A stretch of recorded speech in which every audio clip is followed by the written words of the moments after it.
Queridos irmãos, que a paz, que a luz, que o amor do doce meigo Rabi da Galileia, o nosso divino e amado Mestre Jesus, amigo incondicional de nossas vidas, companheiro de todas as horas, Espírito Luz, Espírito este que se faz presente em todos os instantes em que a dor, a angústia, as desilusões, as tristezas mais aperta, mais dói. É aí que Ele está. É nesta hora que Ele está. Porque segundo Ele veio não para os sãos, mas para os doentes, para aqueles que necessitam abrir este olhar espiritual para enxergar as coisas do reino, para enxergar a Deus. E se nós pararmos e observarmos nesses dias, esses dias de tantas lutas, de dores, de aflições, de corrupções, de violências, a gente vai perceber, a gente vai se dar conta como nós estamos precisando de Jesus. Como nós estamos sentindo a saudade de Jesus. Porque de uma certa forma nós estamos cansados. Cansados da nossa insensatez. Cansados da nossa distância de Deus. Cansados de nós mesmos. Porque se pararmos e fazermos uma pequena avaliação, e não precisamos ir muito longe, vamos analisar o dia de hoje. Hoje, esta quinta-feira. Do momento em que você acordou pela manhã, fez sua higiene pessoal, tomou seu café da manhã, foi ali das suas atividades, até este momento em que você chega a esta casa de oração, observe bem quais foram as dificuldades que você enfrentou ao longo deste dia, ao longo desta quinta-feira. Rapidamente aí, tente na sua mente fazer uma síntese das tribulações que você enfrentou no dia de hoje. Das irritações, dos desconfortos, das alegrias, dos não que você ouviu, dos não que você disse, dos sim que você disse sem querer dizer sim, mas acabou dizendo, e por aí afora.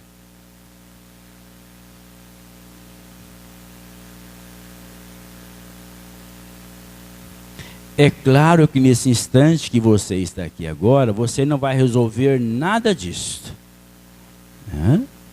Se tiver alguém aqui agora que estiver com a sua mente presa no que aconteceu no dia de hoje, como será isso no dia de amanhã, Desligue a mente disto. Você não vai conseguir resolver absolutamente nada agora.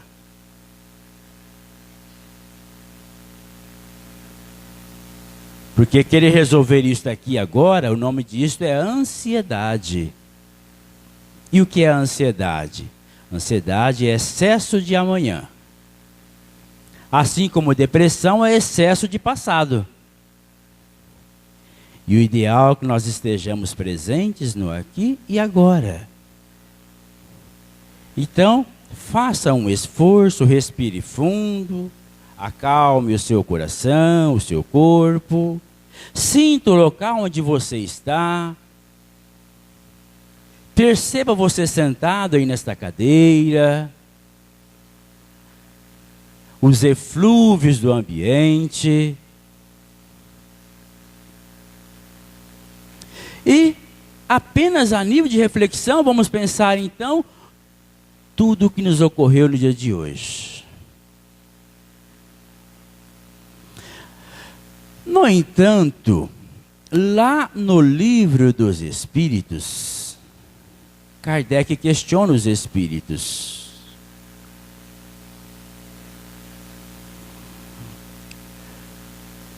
Por que é que ainda sofremos? E os espíritos responderam a Kardec: os nossos sofrimentos, via de regra, na sua generalidade, eles demandam em razão de duas condições que o ser humano ainda insiste em carregar. As duas grandes chagas da humanidade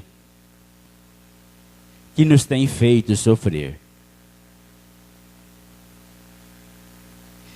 Que nos causaram as dores de ontem e de hoje. Orgulho e egoísmo. Orgulho e egoísmo são as duas grandes chagas da humanidade. Agora, novamente, então, volte no dia de hoje, nesta quinta-feira, avalie tudo aquilo que te ocorreu hoje e verifique se você tivesse exercitado um pouquinho, se libertar dessas duas chagas, orgulho e egoísmo, se não teria sido possível você se livrar de um monte de coisas que te aborreceram no dia de hoje.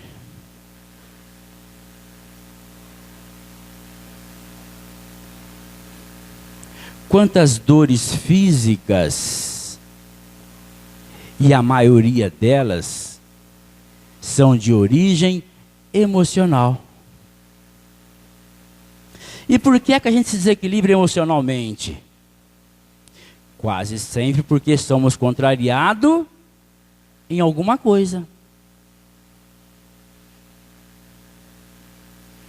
E o que significa sermos contrariados em algumas coisas?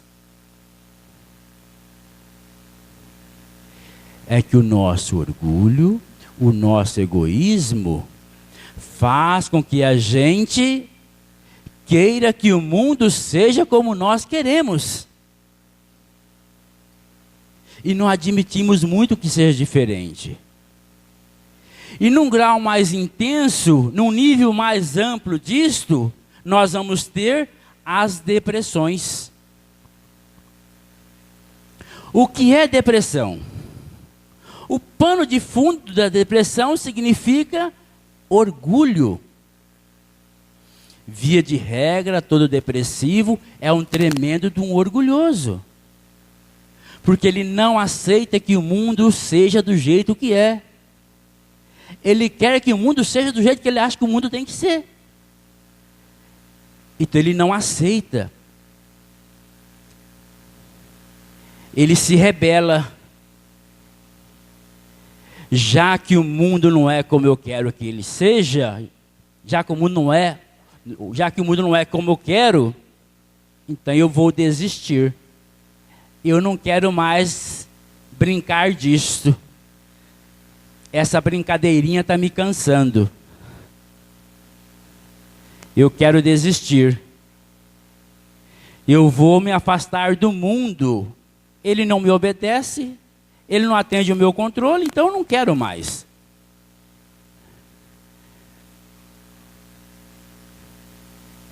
Isso é a depressão. Tanto é que quando a gente vai fazer um diagnóstico de depressão, a tristeza é o que menos importa para a gente. A tristeza é apenas um dos critérios diagnósticos, mas não é o mais importante. Porque a gente olha mais para os aspectos da personalidade daquele indivíduo. Porque é uma personalidade intransigente, inflexível, orgulhosa. E isto leva a sofrimento, as dores de variadas ordens. Os transtornos de ansiedade, síndrome do pânico,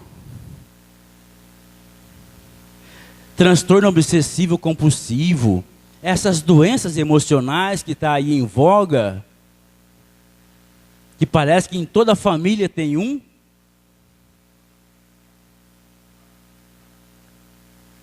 Mas por que isto ocorre? Por trás de tudo isso nós vamos encontrar essas duas grandes chagas da humanidade: orgulho e egoísmo. Por que você se irritou na sua casa hoje? Por que você ficou bravo lá no seu trabalho hoje? Por que você xingou alguém lá no trânsito hoje? Por que você teve uma enxaqueca, uma dor de cabeça hoje? Por que você sentiu dores nas costas, nas pernas? O que será que está te causando essa infecção no aparelho urinário? De onde está vindo essas dores no estômago? Faça uma análise mais profunda de tudo isso e você vai chegar no orgulho e no egoísmo.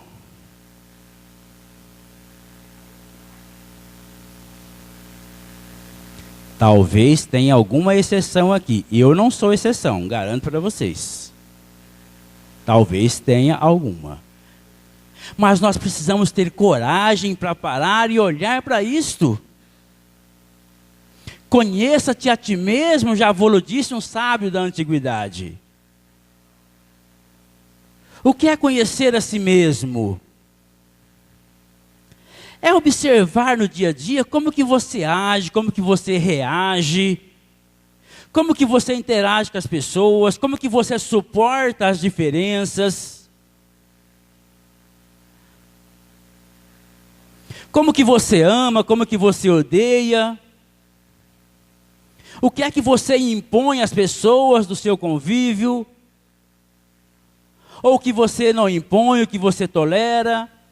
É esse jeitão nosso de ser no dia a dia, no cotidiano aí, no nosso comportamento, no nosso sentimento, pensamentos. É aí que está quem nós somos.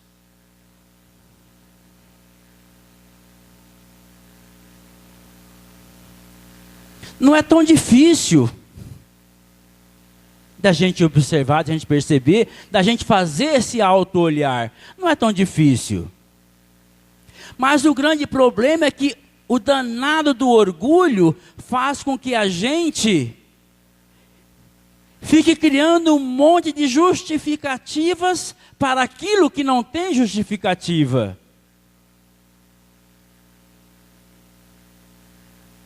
Ah, eu fiz isso, mas você viu o que ela fez? Você esperava que eu ia agir diferente? O orgulhoso é aquele que não admite que ele possa ter errado em algum grau. Ele sempre tem uma justificativa. A culpa é sempre do outro. O mundo fez com que eu agisse assim.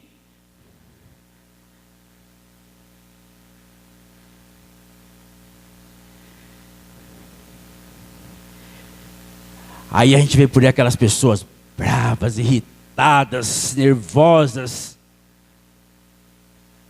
Tudo que você fala com ela, ela estoura, ela... Orgulho. E detalhe, tá? O orgulhoso, via de regra, o orgulhoso é um indivíduo absurdamente frágil. O orgulhoso é um indivíduo absurdamente inseguro.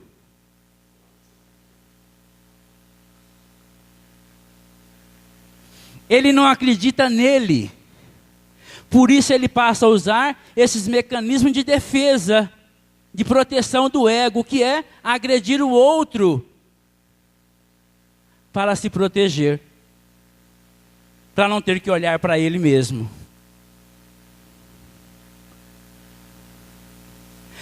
E tem também aquele indivíduo que é muito orgulhoso, que ele agrada todo mundo. Ele é o bonzinho do pedaço. Ele fala sim para todo mundo. Porque ele não admite a possibilidade de que alguém não possa gostar dele. Ele não suportaria a ideia de que alguém não gostasse dele. Ele foge de todo e qualquer tipo de julgamento. Aí ele tem que agradar todo mundo. Mas no fundo, ele não é feliz. Ele é inseguro. Isso para a gente observar que essa danadinha desse orgulho, desse egoísmo, essas duas chagas da humanidade, que tem causado as guerras e guerras e guerras por aí afora. As dissensões, os flagelos morais, os flagelos da humanidade. Essas duas chagazinhas que destrói casas espíritas, leva casas espíritas à bancarrota, que destrói os nossos lares, que destroem sociedades, que destroem grandes amizades, que rouba a nossa paz, que rouba a nossa felicidade, que rouba de nós a possibilidade de vivermos na terra o reino de Deus. Orgulho e egoísmo.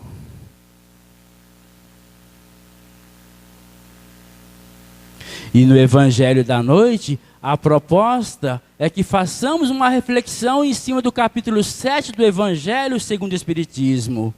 Bem-aventurados os pobres de espíritos, porque deles é o reino dos céus. É uma das passagens do Sermão da Montanha. Desse código sagrado de ética moral e de felicidade para a humanidade. Como disse Mahatma Gandhi,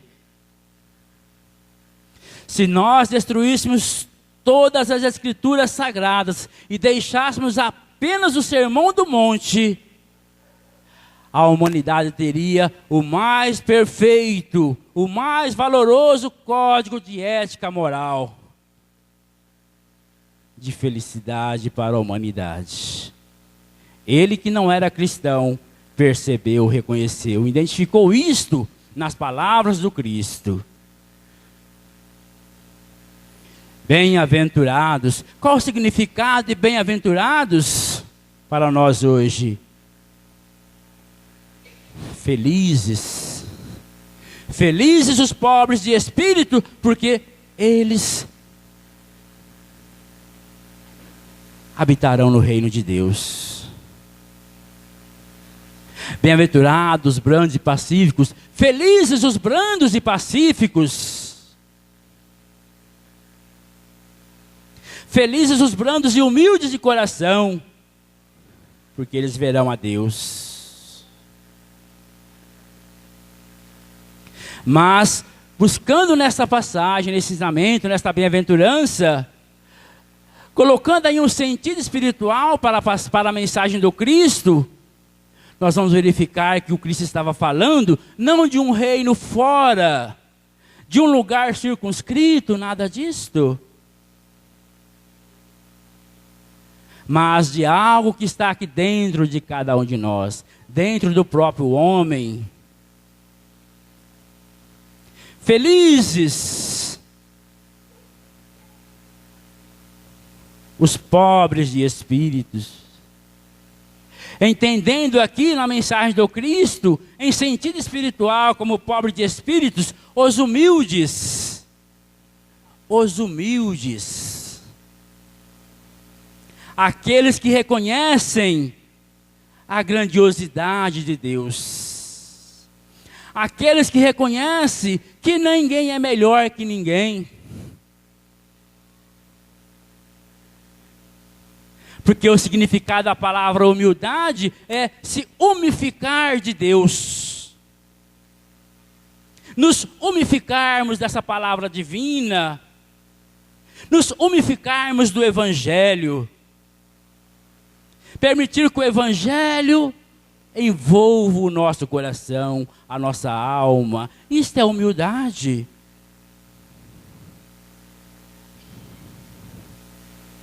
E pelo princípio da humildade, eu não sou pior e nem melhor que ninguém. Assim como eu olho para todos os meus irmãos e percebo em cada um espírito em evolução. Somos todos iguais.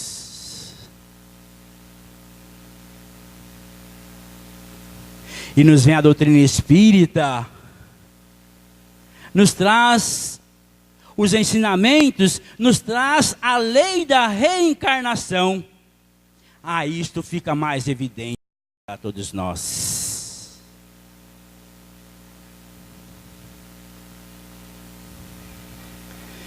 Porque os reis e rainhas de ontem são os humildes operários de hoje.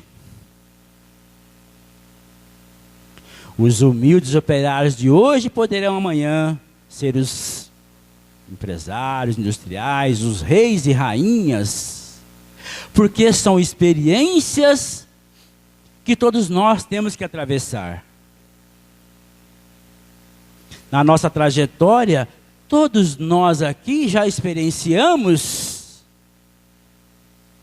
a escassez, assim como a abundância. Porque isso tudo tem que ser trabalhado no espírito imortal.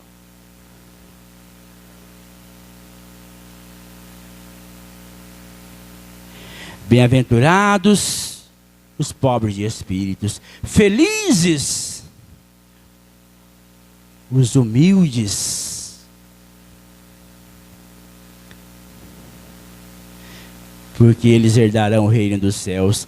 Aonde é que está o reino dos céus?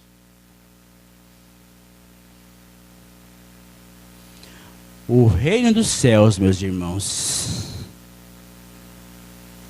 é um lugarzinho sagrado que você encontrará porta dentro da sua própria alma. Nesta quinta-feira, no dia de hoje,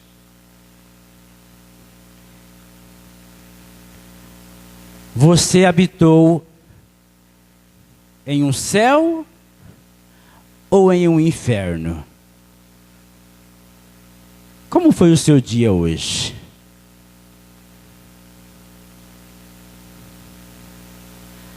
Onde é que esteve o seu coração no dia de hoje?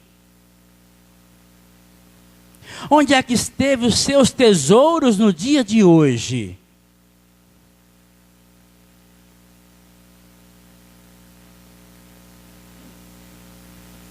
Porque é assim que nós vamos entender esta mensagem. No dia de hoje eu exercitei, eu estive mais para humilde ou mais para orgulhoso? Se você esteve mais para orgulhoso, sinto muito, dificilmente você esteve em um estado de céu interior. Muito difícil.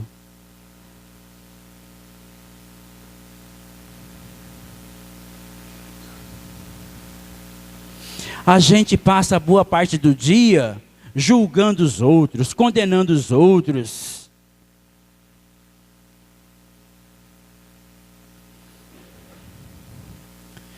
Julgar, condenar, apontar, são manifestações ainda deste orgulho, deste egoísmo, e que nos traz angústia, aflição, dores.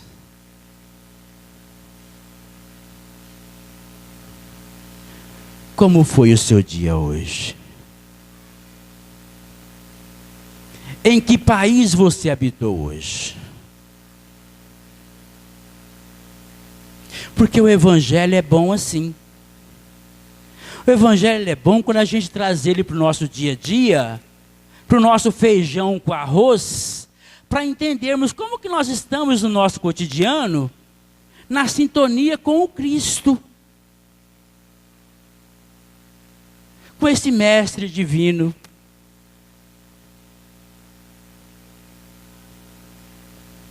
Se Jesus tivesse com você, te acompanhado no dia de hoje, ao seu lado, o que ele diria para você aqui agora, se você perguntasse para ele: Senhor, o meu dia de hoje eu vivi num céu ou num inferno? Senhor, no dia de hoje eu fui mais para o humilde ou mais para o orgulhoso?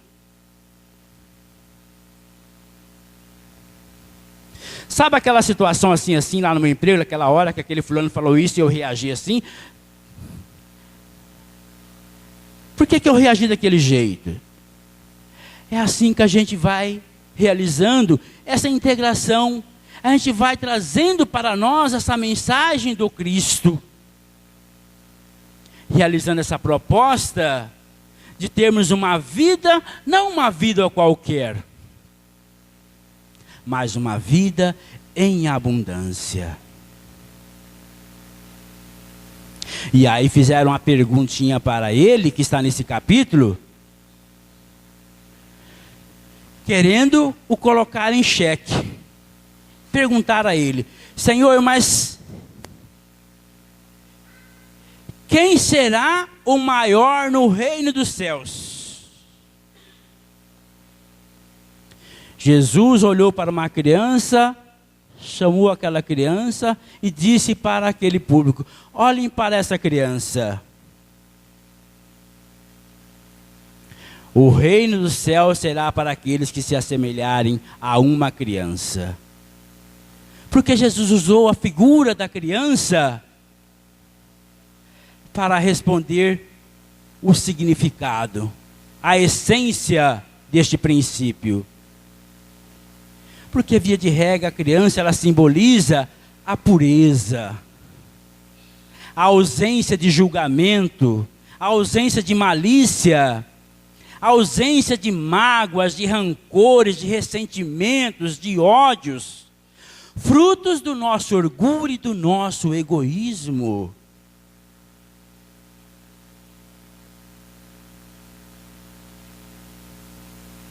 Porque é importante que a gente vai trabalhando, se libertando desta chágua que nos prende a um inferno espiritual, causando para todos nós dores e sofrimentos.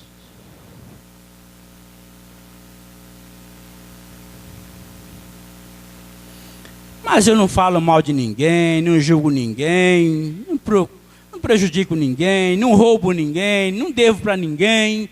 Por que que eu estou passando por isto?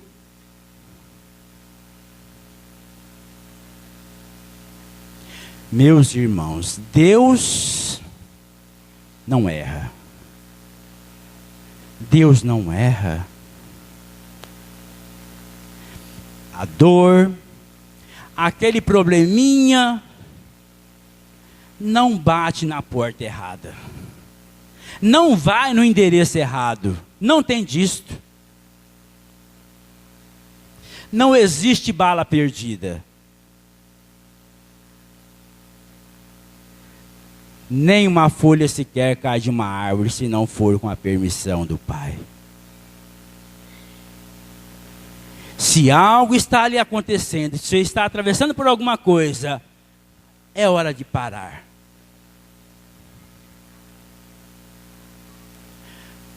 Olhar para si. Quem eu sou? Quem eu sou? Novamente, como é que respondemos esta pergunta? Quem eu sou? Olhe para você no seu dia a dia.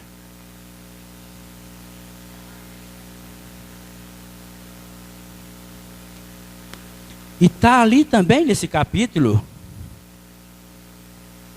Bendito o Senhor que ocultou essas coisas dos sábios e prudentes e revelastes aos pequeninos, aos humildes.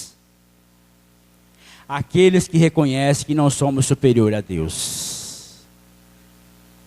Que o Pai está acima de todos nós e é infinitamente amor e bondade. E que não desampara nenhum de nós. Se o Pai está permitindo que essa dor batesse em sua porta, é porque ela tem um significado, ela tem uma importância, ela tem um valor muito grande para você. Saia então desse acanhado pensamento do apego, do aqui e agora, e olhe para você mesmo como um espírito eterno e imortal, Senhor da eternidade. O que é um segundo, um minuto de dor, de sofrimento, de reparação, de resgate, diante da eternidade que temos pela frente? Não é nada. Um pingo, uma gota no oceano, talvez.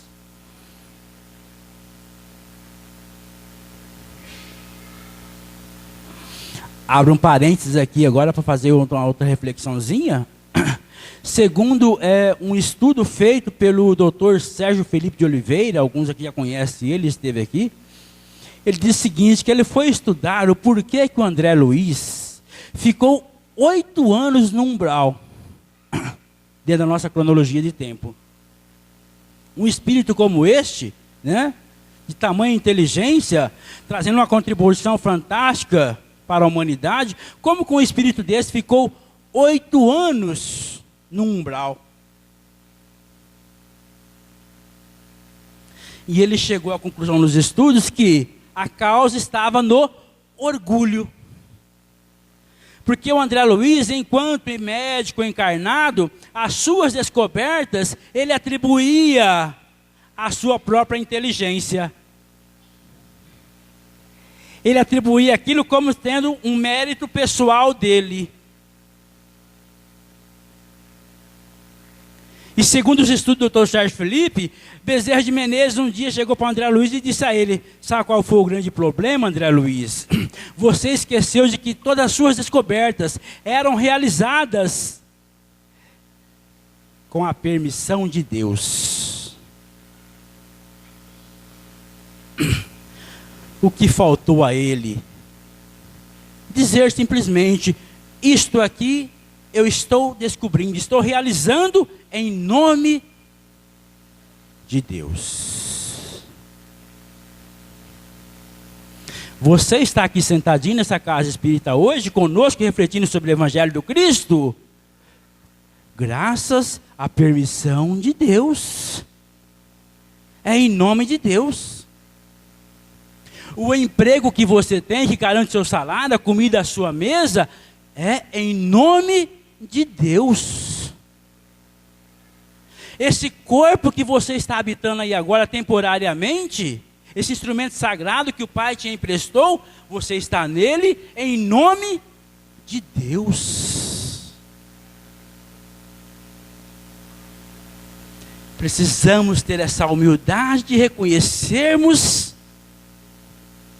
que estamos sob a batuta, o amor, as leis deste Pai de infinito amor e bondade.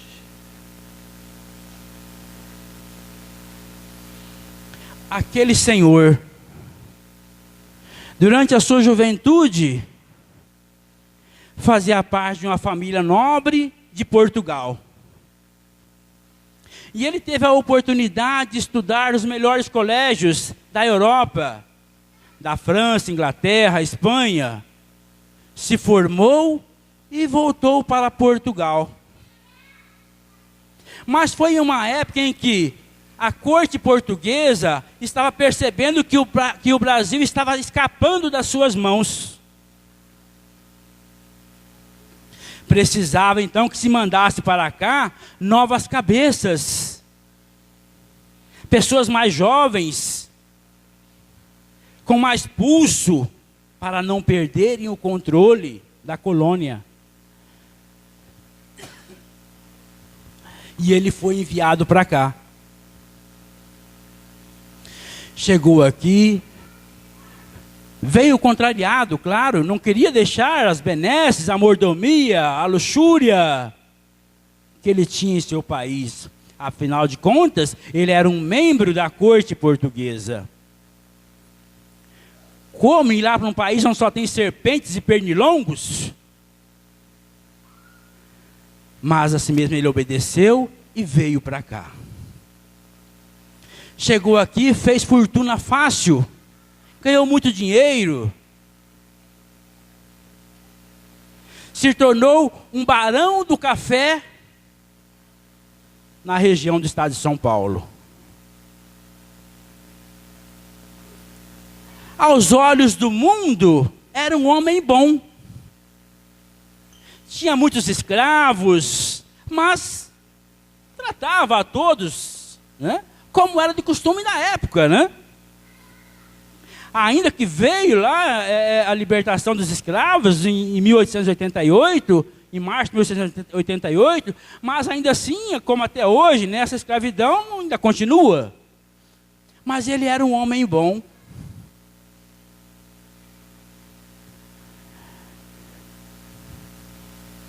Ele desencarnou. E ele era muito amigo do clero da época, da igreja. E no seu velório, foi contratado orquestras, muitas coroas de flores, muita pompa. E o bispo foi fazer a oração. E ele ali, não entendendo o que estava acontecendo, pois ele tinha a impressão que eram duas pessoas.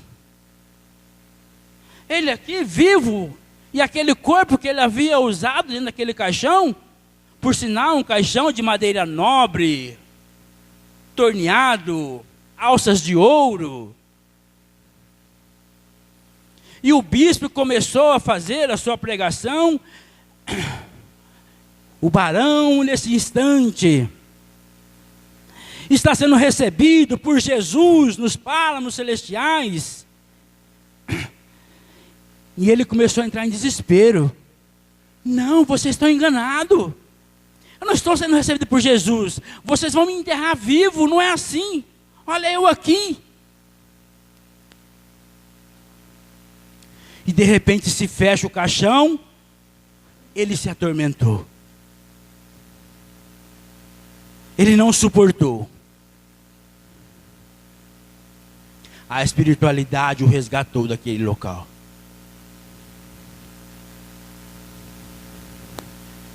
Passado-se um século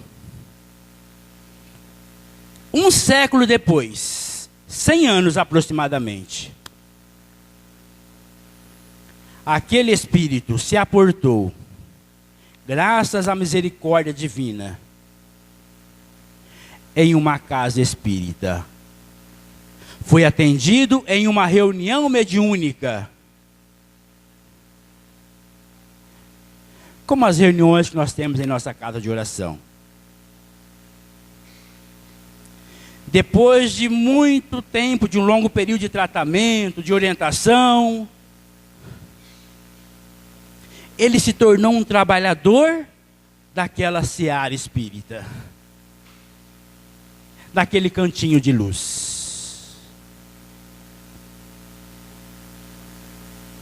Até que um dia a espiritualidade disse a ele: agora você se prepare, você irá reencarnar. E você irá reencarnar lá naquela fazenda aonde você foi o senhor barão do café. A duquesa que te acompanhava já está reencarnada em um lugarejo próximo a esse lugar.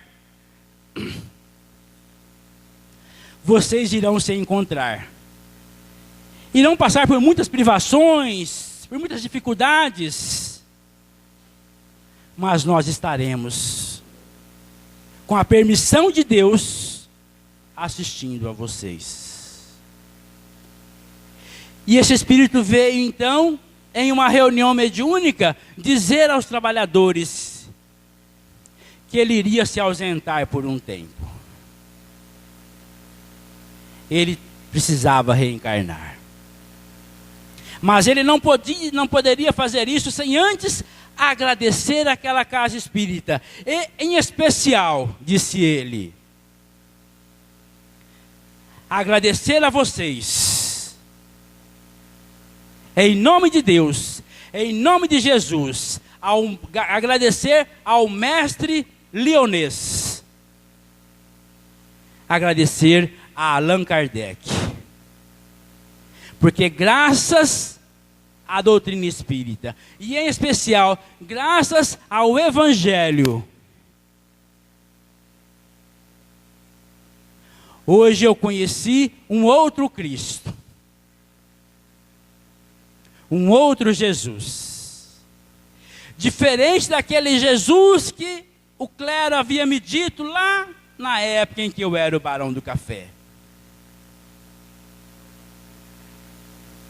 Aquele Jesus que privilegiava alguns em detrimento dos outros,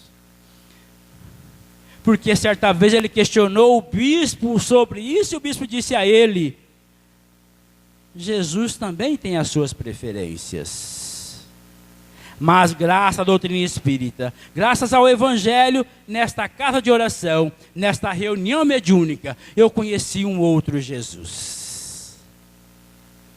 Um Jesus que senta com os simples, com os humildes de coração. Um Jesus que não condena, que não julga.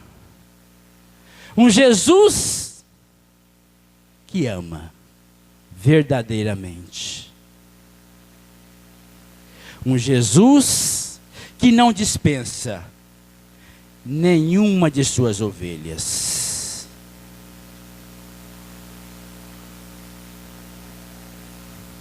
Orgulhoso e egoísta que fui, as dores de um século após a desencarnação fez com que eu reconhecesse, com que eu implorasse, com que eu pedisse socorro. Por isso eu fui trazido até aqui. E hoje me preparo para reencarnar. Agradecido a Deus, a Jesus, a Kardec e a esse grupo espírita dessa reunião mediúnica, a minha gratidão, o meu muito obrigado.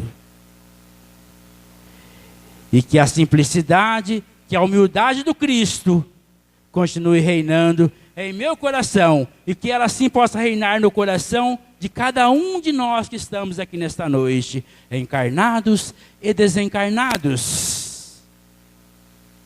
Porque só assim é que nós nos libertaremos das nossas aflições, cujas causas está no orgulho e no egoísmo. Que a paz, que a luz do Cristo ilumine a todos nós. Muita paz, meus irmãos. Muita paz.